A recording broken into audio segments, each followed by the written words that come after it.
Alright, thank you for watching this video. In this video, we are going to go over the control process, or Chapter 2 in the textbook. The control process, it's really important to understand. In the industry, we have things we call standards, and we'll go over those later. But we pretty much have a standard for everything. Not just costs. I mean, we have labor cost standards, we have food cost standards, and beverage cost standards, but we also have standards for pretty much everything else.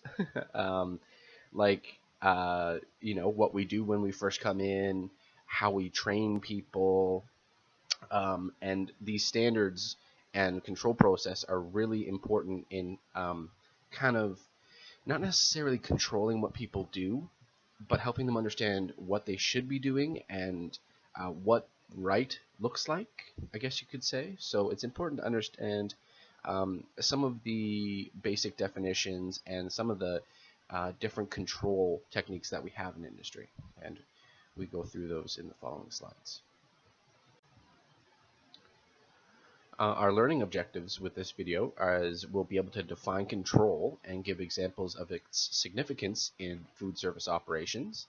We're going to be able to list the 4 steps in the control process that applies to food service operations, and we'll be able to understand or pinpoint who is responsible for this control. We'll also be able to cite and understand different control techniques that we use in industry. We'll also be able to describe steps involved in preparing an operational budget and be able to explain why a flexible budget is important in comparison to a static budget. We'll also be able to explain the importance of using the cost to benefit ratio and how we can use that to make control decisions. And we'll also be able to identify, using almost that cost to benefit ratio, what things we have to consider when deciding to make things in-house or outsource them. When I say outsource things, I mean have somebody else make it and we buy it from them. Okay, that decision is something you'll have to make a lot in your menu preparation. In terms of costing, is it cheaper to make it in-house? Is it cheaper to outsource it? What are some other things to consider? So we kind of touch on all of these things. We have some important definitions here. First and foremost is control, which is the process to direct, regulate, and restrain the actions of people so that the goals of the restaurant can be achieved. We also have cost control, and that's the process used to regulate costs against excessive costs. So we want to control our costs so that our costs do not become more than they should be. And I guess you can say that this is the point of the course. We have standards, which are rules, essentially, in a restaurant for making comparisons or judgments. So whether something is good, bad, could be improved, or things like that.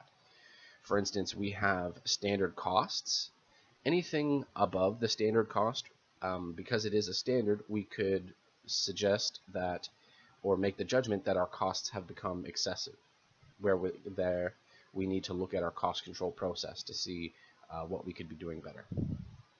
Next is our standard cost, which is the generally accepted costs of goods and services in a restaurant that have been approved by management or an owner. Okay.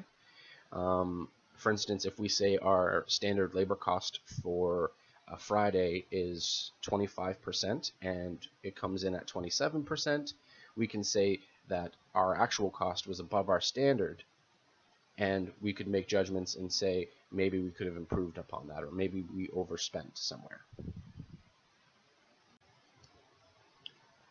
We also have some other different kinds of standards. We have quality standards, and that's a standard that involves some sort of descriptive / non-numerical measure.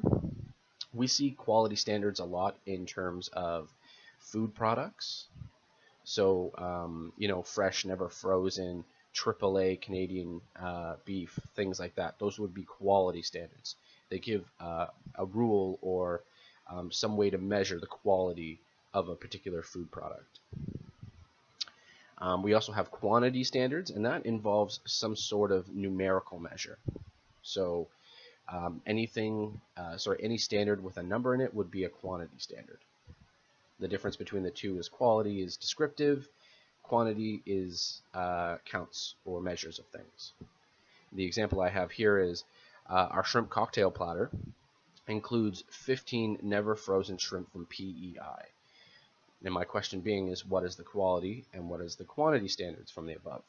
Well, the quality standards, using words primarily, would be fresh, never frozen shrimp from PEI. Again, giving an indication of what kind of quality our shrimp are. The quantity standards in this particular example would be 15 shrimp. So we know that in this dish, the quantity standard would be 15 shrimp. So if we put in 16, that's not adhering to our quantity standards for this dish. Some more important definitions. We have standard procedures, which are established as the correct method, routine, or techniques for day-to-day operations. We also call these standard operating procedures, or SOP. Coming from a corporate background, we have an SOP for generally everything. It's basically, we have those standard procedures in place so that no matter what happens on a day-to-day basis, operators, chefs, managers, line cooks, servers, hosts, everybody knows what to do because we have established the right way to do things given different situations. For instance, when I have a guest complaint, I know using my standard procedures I need to employ blast in order to recover the situation. Or if a line cook's on the line, they get an order in for a portobello mushroom chicken, they know the correct techniques and methods in order to make that dish and how to do it and when. Okay. We also have a budget, which is a realistic expression of management's or the restaurant's goals expressed in financial terms. That's kind of wordy. A budget is essentially an income statement that's been projected into the future.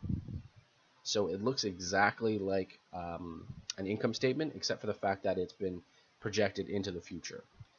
It does, however, represent, the goals of management in terms of how much they want to make, what their costs should be, and things like that. Yeah. We also have a control system. A control system is a collection of interrelated and interdependent control techniques and procedures. So as I will show you, there is a whole bunch of different control techniques that we can use. Some of them might not work in our particular restaurant. It really depends on the theme or the different type of restaurant. But the more control techniques we employ in our restaurant, the stronger our control system. And all of those techniques are a part of our control system.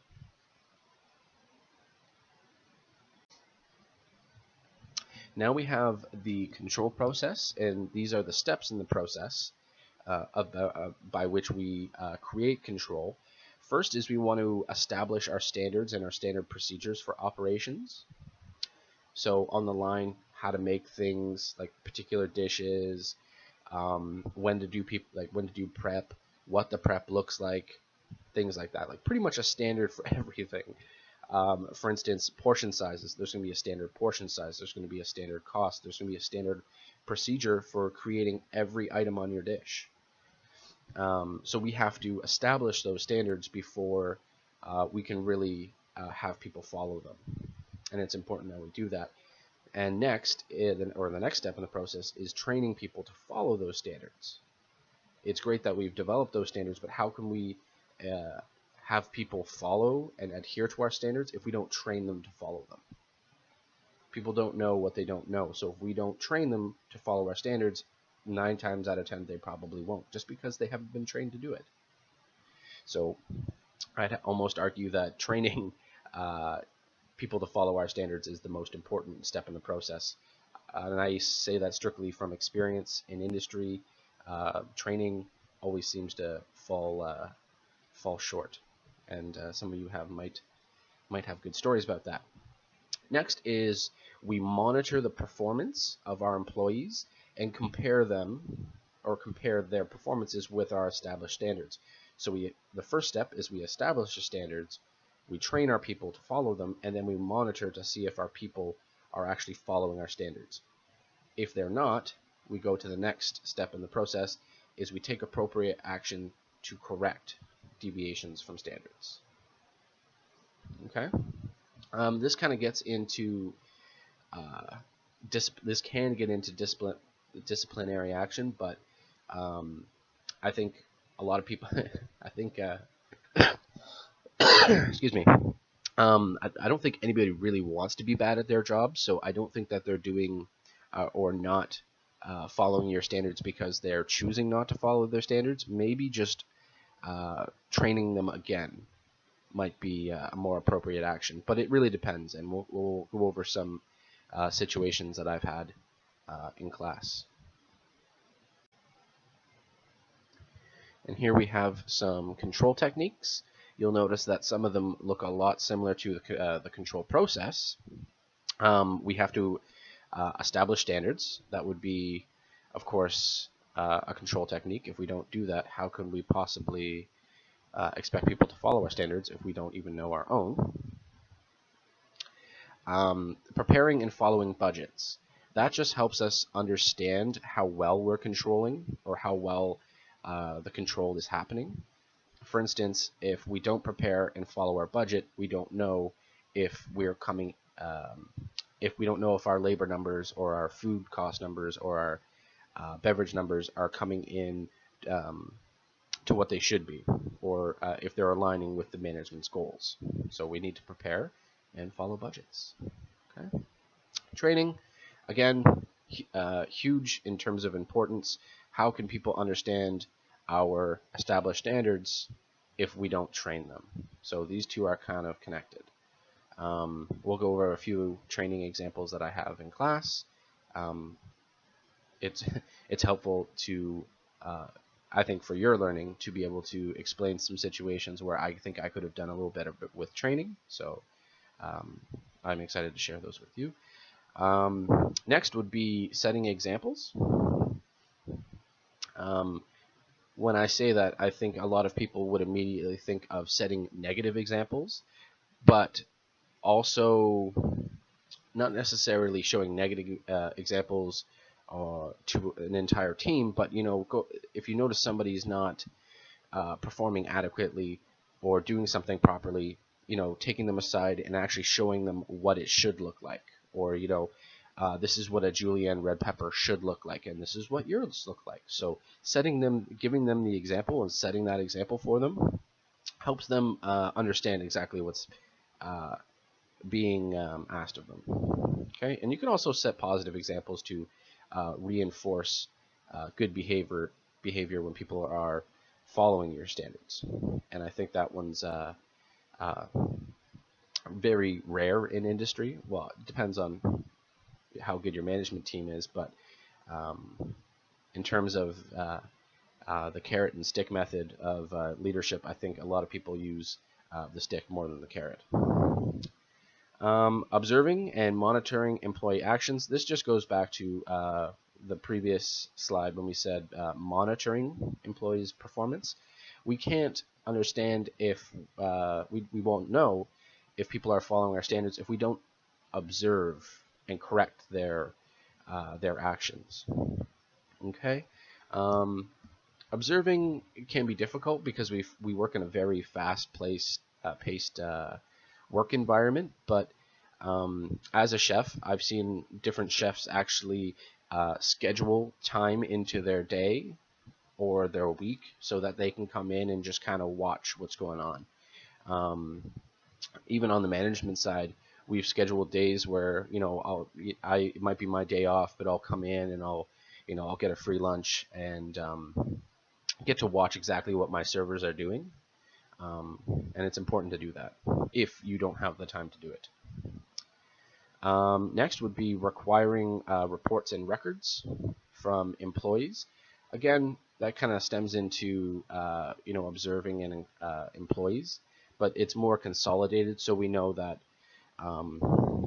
for instance, with servers, if everyone's average check is around 30%, or sorry, $30 per guest, and I notice that one of my servers is their average average guest check is $20, I would need to take action, but I would only be able to do that if I required, if I got those reports. It can be difficult and time consuming to create those reports, but if you're starting up your restaurant, it would be wise to invest in a back computer system or POS. And the one I use is Citrix and Arbos, both great for creating reports and records and things like that. So definitely keep that in mind, because we're busy in what we do. Last control technique would be disciplining employees. This can kind of go along with setting an example, but it just takes up, I guess, a more negative connotation to it, I guess. Sometimes we need to discipline employees because they're just not getting it, or they're not understanding, or they're just continuously coming in late with an excuse. In those situations, we do need to discipline the employees to show them that, A, we mean business, but they're not doing their job properly. And this also helps set a example for the team. Going back to setting examples, this kind of sets the example that we are going to hold our employees accountable, and we do that by disciplining if they don't follow our standards. And again, all of these control techniques put together, sorry, I still don't have a stylus, would represent our control system if we employed all of them. Now we're going to move on to the budget. Just as the income statement tells you about your past performance, the budget is developed to communicate your future goals in terms of revenue, expenses, and profit, really. So if on the income statement our revenue minus our expenses equals our profit, then with the budget, sorry, just let me get my pen out here. There we go. Our budgeted revenue minus our budgeted expenses equals our budgeted profit. Again, control technique, important to actually do this. If you haven't, in industry, we do a yearly budget, and we break that down into months. We even break that down into weeks. We even break that down into days. So this can take a lot of time. It's important to have the appropriate skills to be able to do this. Continuing with the budget, the operating budget is, again, it's a budget. So, future financial goals or results that are expected. As I said before, we break this down into operating periods. So we start with a year, break it down per month, week, and day. It's important to really know how your restaurant reacts to different seasonalities. For instance, I know that in November and December, my restaurant is probably 3 times busier than it is in the summer, and probably 2 times busier than it is in the spring. So you have to understand how your seasonalities will affect your budget. You also need to understand that our budget is what we expect to happen.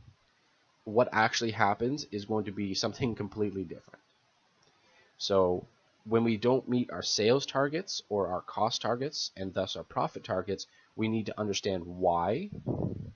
We need to take some sort of action to correct it. That could be changing or altering the budget in future periods, because we now know that something different is happening. And it could be something as simple as, a competitor moved into the same plaza as us. It would be foolish to keep the same sales targets. As a result of that, we would reduce it. And that's why in the industry we use a flexible budget rather than a static budget. A static budget is prepared for one level of sales activity. A flexible budget allows us to alter things and change things as we um, understand new information, and it's important to change it so that we can uh, react to it and actually have an accurate budget. Because if we're not projecting properly, then how can we expect the outcome to be a good one? You know, if we're saying that our sales on a given day is going to be $10,000, and we staff um, the amount of the appropriate amount of staff to do a $10,000 day, but it only turns out to be a $5,000 day, well, then our labor is probably going to be higher, and we'll probably lose out on a little bit of money. So it's important to use a flexible budget. All right. So to develop a budget, we've got a few steps. In reality, it's a little bit more difficult than this because it's not necessarily about understanding what your budget should look like. It's actually getting it down on paper in an actual usable format. But here's some general information. To develop a budget, we need to examine prior operating results. The best indication of what your future is going to be is what your past was. You can use your past sales and cost information and project that into the future. And we do that as a baseline. Next, we examine the external environment to assess if there are to see if there's anything that's going to affect our sales or cost structures. In my previous example, I gave an example of a competitor moving into the same plaza as us. That's going to affect our sales volume. So if we don't use that in developing our budget, then we're not properly budgeting for the upcoming period. On the other hand, in the external environment, and very real right now, we understand that the minimum wage is going up in the future. If we don't take that into consideration when developing our budget, then we're not being accurate, and we're probably going to lose a little bit of money. The idea here is to be as accurate as possible and as thoughtful as possible so that we can develop a budget that is actually going to be accurate in the future. Then we need to review any changes within the operation that's going to affect sales volume or costs. For instance, if we have if we're going to be closed for a renovation for a month, well, it would be really dumb to budget sales during that month because we know that we're going to be closed. Also, during that month, we may need to do some training. So even though we don't have any sales, we would still need to budget some money for training during that period so that when we open up, we have extra staff for the opening. The next would be determine the nature of any changes in costs. We've already kind of talked about that with the external environment and even the internal environment, so we won't go over that. We would then have our projections and budget approved by management, which would be you, so you really don't have to do that. But having somebody else look at it, like get a second pair of eyes on your budget or your projections, is always a good thing to have, because while we're all smart and we'll know our restaurants very well and we'll know what's going on, somebody else might have a different opinion on where the future's going. So it's always good to have that second pair of eyes. So a interesting way to develop or forecast your sales into the future is understanding a few things about your restaurant. First, we want to understand our average check. We want to know the table turnover, or the average table turnover of our restaurant, number of seats in our restaurant, and number of days in the operation. So, are we open 7 days a week? Are we open 5? It depends. If we take our average check, multiply it by the turnover rate, then multiply that by the number of seats in our restaurant, and then multiply that by the number of days of operation, that will equal our total sales for that period. So we could do that for a day, we could do that for a week, month, or even a year. Okay? And we'll use that when we're developing our budget with our pro forma worksheet. Now, once we've completed our budget, as we go through time with respect to that budget, things are going to change. Business conditions always change. We need to consistently be scanning the internal and external environment with respect to our business and make changes to our budget based on those assumptions. So if we know that our minimum wage is going to change and we've already developed the budget, we need to change the budget. If we know that our sales is continuously going down 30%, or we're down 30% year on year from last year, we would have to include that into the budget after it's been made. It's important to do this because if we don't make those changes, we don't understand how it's going to affect our profit, and 9 times out of 10, it's going to negatively affect our profit. So we need to do that to ensure that the budgeted amount of profit is realized. So if our labor goes up to $15 an hour, what do we have to do in order to keep our budgeted profit the same? We could spend a little bit of money on marketing to keep our sales at the same level or higher. It depends, and we'll go over some examples in class. But the idea is that as business conditions change with respect to your restaurant, you have to make changes to the budget. It's a very ongoing thing. And as a chef or operators, expect to spend, at least a couple hours a week on your budget. Now we'll talk about the cost to benefit ratio, which is the relationship between costs incurred in instituting a control system and the benefits for doing so. We always want the benefits of any implementation to be more than the costs, or else why would we do it? We'd be losing money. So the benefits must always be greater than the costs. We use this cost to benefit ratio when deciding whether we need to buy a new oven, whether we need to hire new staff, when we need to make something in-house or outsource it. You'll actually use this quite a bit, and it's not as complicated as as some people think. It can actually be pretty simple, and I'll show you that in the next slide.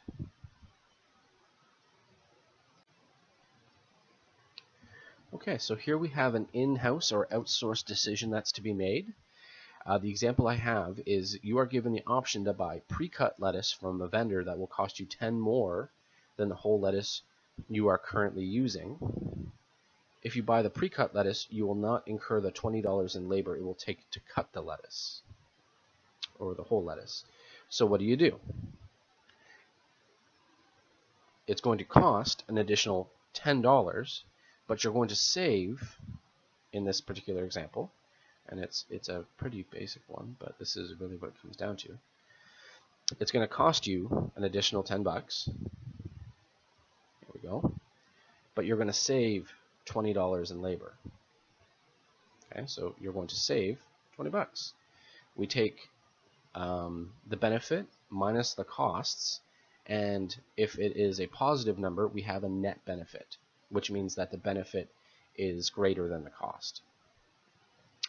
If it's a negative number, we have a net cost, which means that the cost was greater than the benefit, and we should essentially not do this because it costs more than the benefit, and it means we're going to lose money on it.